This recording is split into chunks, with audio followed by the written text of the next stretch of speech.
Hey guys, it's Crystal Lee Moore Lucier here, also known as your home sweet home 519 realtor, Crystal Lee Moore. This is Realtor Life, a fun and entertaining look at life behind the scenes in the trenches as a real estate professional or entrepreneur in Ontario. I'm so happy you're here. So today we're going to be talking about kind of staying happy and light in a very heavy world, the favorite versus the fool, and caring for you. So, you and your business. So, let's just jump right in. It is a tough time right now. So, what I will say, so as someone who led a lot of groups during COVID, this climate of 2025 is a little bit, it's bringing up some latent PTSD for a lot of people. And it's mostly like it's the uncertainty, and the news has a field day when there's a lot of bad stuff going on because that's what they do. 24-hour news cycle.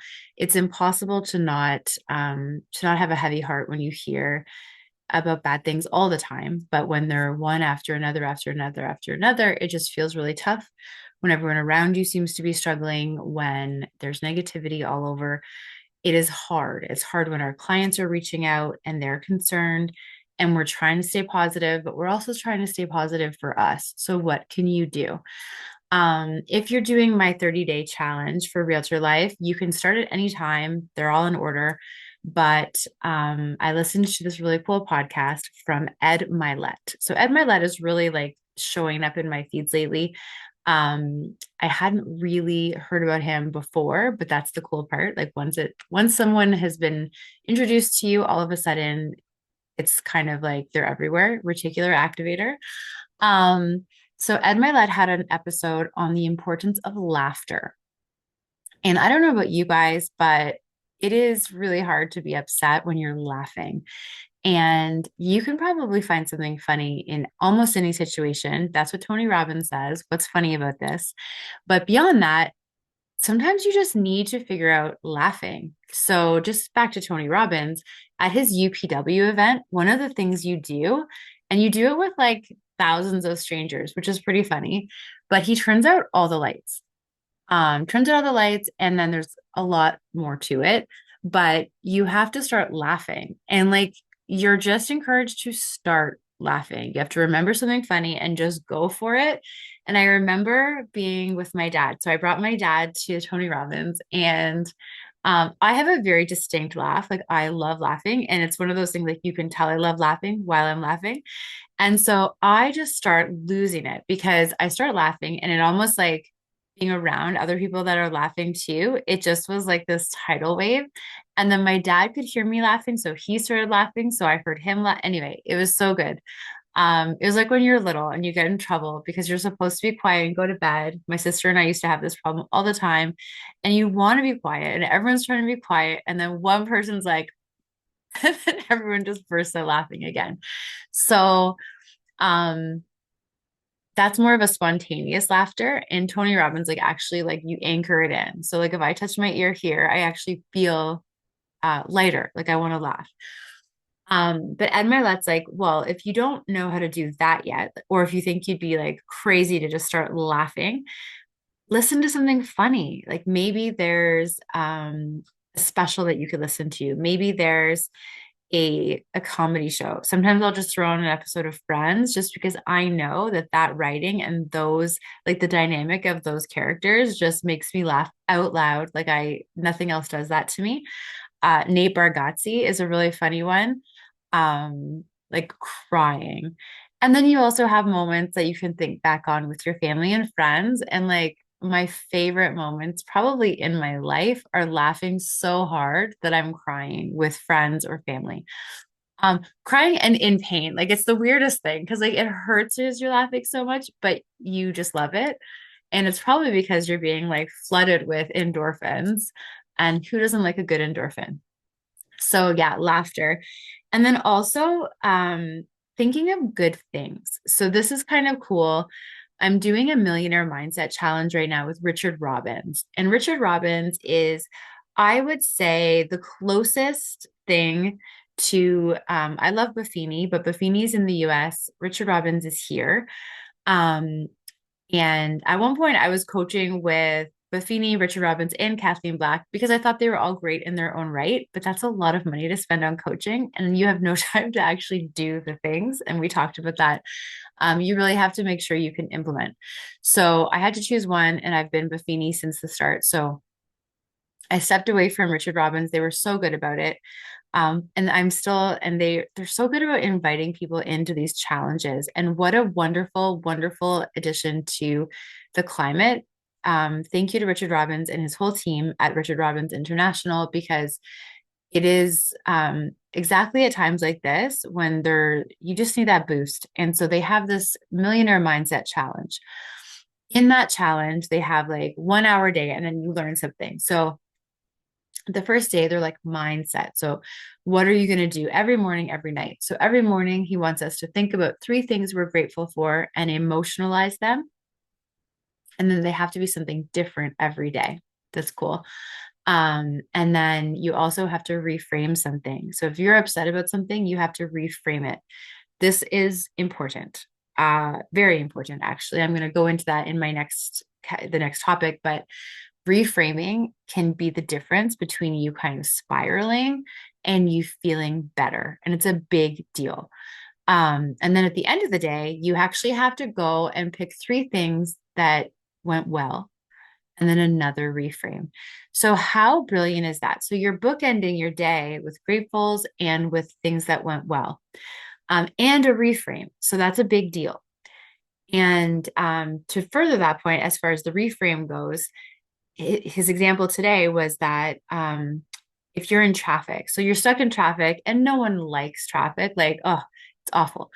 But in a situation like that, what could you change about the situation in your mind to give you an advantage? So, his example, you could make some phone calls that you might not have time to make. You could listen to a podcast that you may not have had time to do. So, it's kind of like, how can you shift something into something that is actually a reframe? It's better.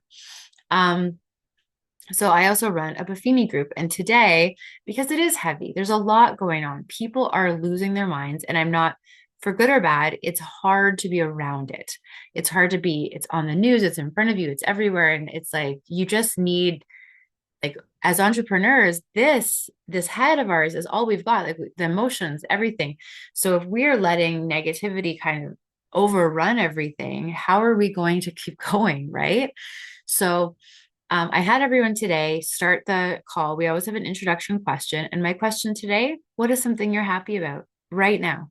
And it was so refreshing, guys, to hear. So I recommend with friends and family, just start that. What went well today? What's something that went well? What are you happy about today? And it was so cool. I had things from one of the guys he was so happy that his son just like bounded off the school bus to play with snowmen. And someone else was super happy because a deal they thought they were not going to ever get, they ended up sort of getting in a roundabout way. Someone else was excited because of really great food she was eating. And it was just really like, honestly, every little drop of positivity, just like, it's so good. Um, and so, yeah, so is there a way that we can kind of add positivity and not Pollyanna necessarily? Like, I'm not saying put blinders on, there's a lot of stuff going on right now, but there's also a lot of positivity going on. And there's a way for us to manage the bad by being our best selves, because a lot of people rely on us as entrepreneurs. We have families, we have clients, we have colleagues. I know I have group members and team members. And if we are not our best us, how can we be giving our best to people around us? Right? Okay. So that's the heaviness. Now, the next thing is Chris Voss, The Full Fee Agent. Big recommend on this book. But I had a situation and I'm going to share, and I learned, I relearned something important. So because this is not the first time this has happened to me, and it's one of those, like, I could hear Chris Voss's voice in my head. And it was very frustrating. If Chris ever has the opportunity to listen to this, know that you're helpful, but it was frustrating. Okay, so I got a referral, and it was in my opinion, a perfect referral for me to help clients in the way that I'm best at helping them.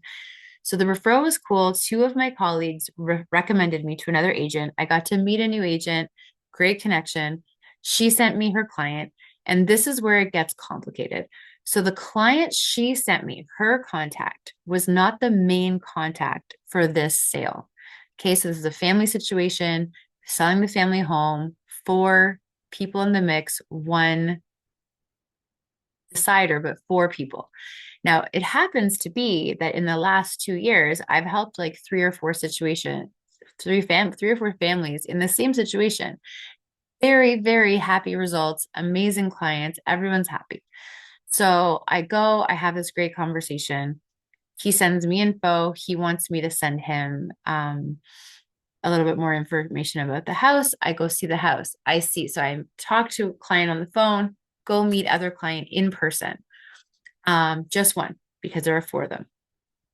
So as it turns out, I'm number two in order. So there's another agent that they've talked to, not a deep relationship with other agent, but they still knew this agent first. So I'm kind of coming in because they weren't pumped about agent number one. I didn't know who they were, but I was just told they were not super happy. They wanted someone else. So I go in kind of blind, looking at the house. I really connect with the one client. I really connect with the second client.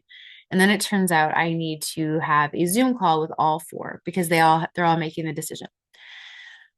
So I get on the call. Now, as it turned out, balance, right? So I leave my family event. So I'm in Ottawa for my family event. I leave early for this call. 45 minutes I'm on the call. And it was a really good call, I thought. Answered everyone's questions. I'm feeling good about it.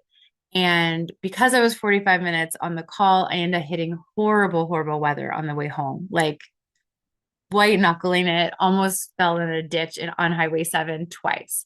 But I'm like, that's okay. That's okay. I did the call. I'm feeling good. Get home super late. So late that I'm like exhausted the next day, but I'm expecting to hear from them. Don't hear. So then the next day, I send a follow up and I'm like, hey, it was great to talk to all of you. Would love to connect. I'm very much looking forward to helping your family. And then I get the email today, so 3 days after my call, um, that appreciate my time, professionalism. They appreciate all the work I did, going with the other person. Okay, so just full situation. All I can hear is Chris Voss's voice in the back of my head. If you haven't listened to the full fee agent, you must listen. So there are two types of agents in a situation like this. There's the favorite and there's the fool. So in this situation, I was the fool. So they had the agent in mind. I was told that they weren't pumped about the situation. I'm coming in as number two. What I think actually might have happened is that I was just coming in as a potential alternative, but they had probably already made up their mind. And I didn't qualify. I didn't ask that question. And so I've had this happen before. Like I present as though I'm building this relationship, but I don't know them. And a lot of the clients I work with, they are already know me or they know someone that knows me. And in this situation, I don't know. I think I put my best foot forward. I'm waiting for some feedback. I did request feedback. That's my recommendation. Always ask for feedback because you, it could be, it could be that I didn't do anything wrong. And it just, you know what? They wanted a second opinion, but they had this other person. And if that's the case, okay. Um, but it could be that I didn't do something or I missed something or whatever it is. So at the end of the day, you want the feedback because you don't want to feel like you wasted your time. Now, Chris goes a step further. So I had sent them a value assessment and I gave them a bit of a blueprint of what I would do. And he says, don't do that. So I'm a little bit regretful that I did, because it's not like I've spent 15 years building my system. So having someone else have access to it without really putting that work in is frustrating. but we also have to believe that the right people come in front of us at the right time. So some things, like in this case, these people were never my clients. So I just have to remember for future, I really need to figure out how can I get in front of the deciders properly at the time I need to, right? So, I mean, yes, there's a Hail Mary, like maybe it could be me, but that's not what we build our reputations on. And we don't build on this maybe. I appreciate the opportunity. I do. I absolutely do. But until I get the feedback, I don't really know if I should have held off, what I should have done. Definitely recommend the full fee agent. It has to resonate with you. So I am a giver. In this particular situation, I've helped so many families before that I knew on a level that I could help them, and that's kind of why I was so excited. But I probably, because I was so excited, didn't qualify enough before I went down that path. So maybe I didn't need to be on there for 45 minutes. I could have kind of said from the get-go, um, like, what are you guys looking for specifically, instead of giving extra information? I it's hard to say after the fact without any feedback. So you always kind of, you're either the favorite, and I've been the favorite. Sometimes I've been the fool, and no one likes the word fool, but it is, I think, impactful enough that Chris Voss uses it as a signifier that, like, you need to remember your worth, your value. Don't go sitting and doing like all these free consultations, because it's not about that. It's like, do you do you have a shot or not? And if you do have a shot, go for it. But knowing that, like in this case, at least I knew I was option two, right? So I didn't know for sure if I'd get it. And I did say to the referral partner, I said, I'm going to do my best, but here are the obstacles I see. And it turned out those obstacles were legit. So, okay, favorite of the fool. Now, caring for you. So, one of the things that they're doing in this Richard Robbins Millionaire Mindset is the same thing that I'm doing in the 30-day challenge. And that is where you really have to focus on what you need to make you the best you. Um, so whether that's environment, so your physical, like what's around you, or if it's the people you're spending time with. Now, people also, I personally use people as kind of who you're listening to. So it could be an actual person. It could be like your friend, your husband, your client, your colleague, whatever. But I also think it's like the podcasts you're listening to, the books you're reading, those count. Because think about like how much goes into your mind every day. And I think that's where we have to be careful with like TikTok and YouTube and doom scrolling and the news. The more we are filling our brain with negativity, the harder it's going to be to shake it off. But if we are actually putting great things in, um, that's where great things are going to come out. Remember, we talked about like 95% of what we think today is what we thought or heard yesterday, right? So it matters. And things that you should be, make sure you're getting enough sleep, make sure you're hydrating, make sure you are not kind of letting negativity make you make some poor choices. One of the things in COVID, like everyone was joking about how much people were drinking and eating, and we can't control the world outside, but we can control what we do. In COVID, my husband and I had decided not like to just stop drinking. And we ended up going like 420 days without drinking. And we ended up both like losing weight in COVID because I mean, I was doing fitness programs, we had extra time.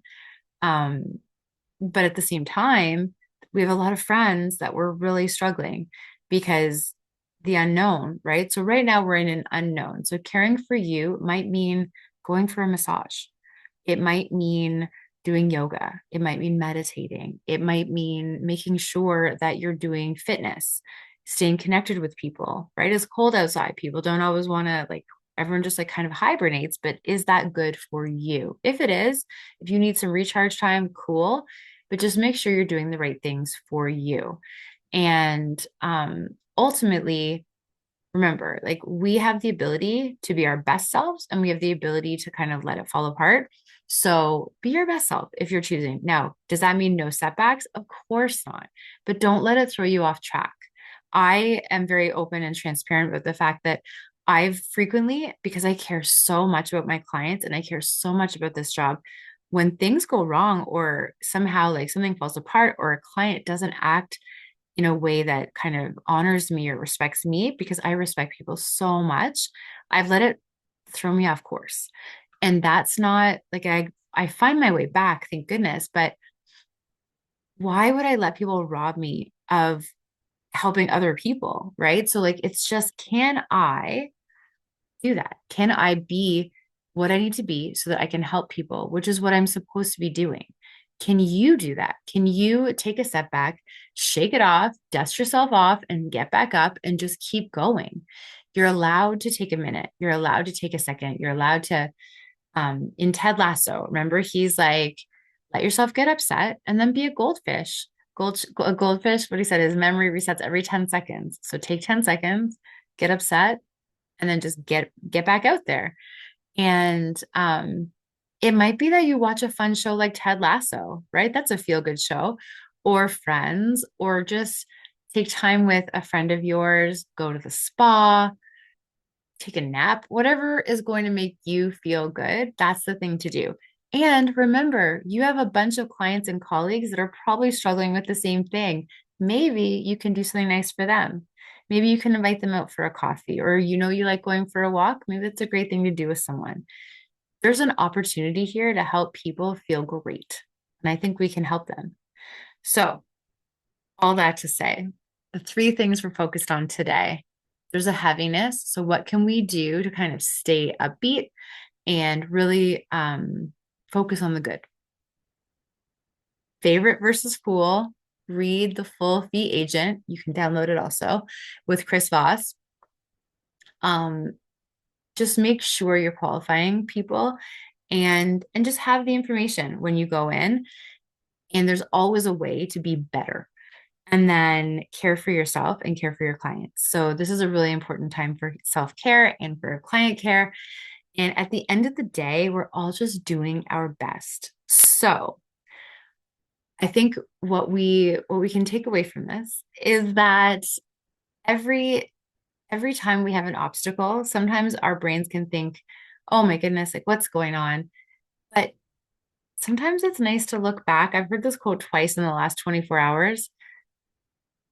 You of the past would look at you today and be blown away by your progress. So sometimes we compare ourselves to future us right now, but compare yourself to both like past you. You're probably crushing it. And it's important to know that even if you get worried, um, even if you get thrown off track, you can find your way back and we'll all keep doing it. Um, and that's the journey, man. It's not just a straight low to high. It's you just keep figuring it out and you're not going to get all of them, right? You're not going to get all the listings. You're not going to get all the awards. You're not going to get all the whatever, but you're going to get some of them. And when you get something, someone else might not get it. And if someone gets something, it might be their turn to get something. So it's there's enough to go around. We just can't let it throw us off, right? So I think we have a great year ahead of us, and it's just a matter of staying positive and being a beacon for other people versus letting anything dim our light. So thank you so much for listening, guys. I'm Crystal Lee Moore Lucier, also known as your Home Sweet Home 519 Realtor. Crystal Lee Moore. This is Realtor Life. Thanks for joining me. Have a great day.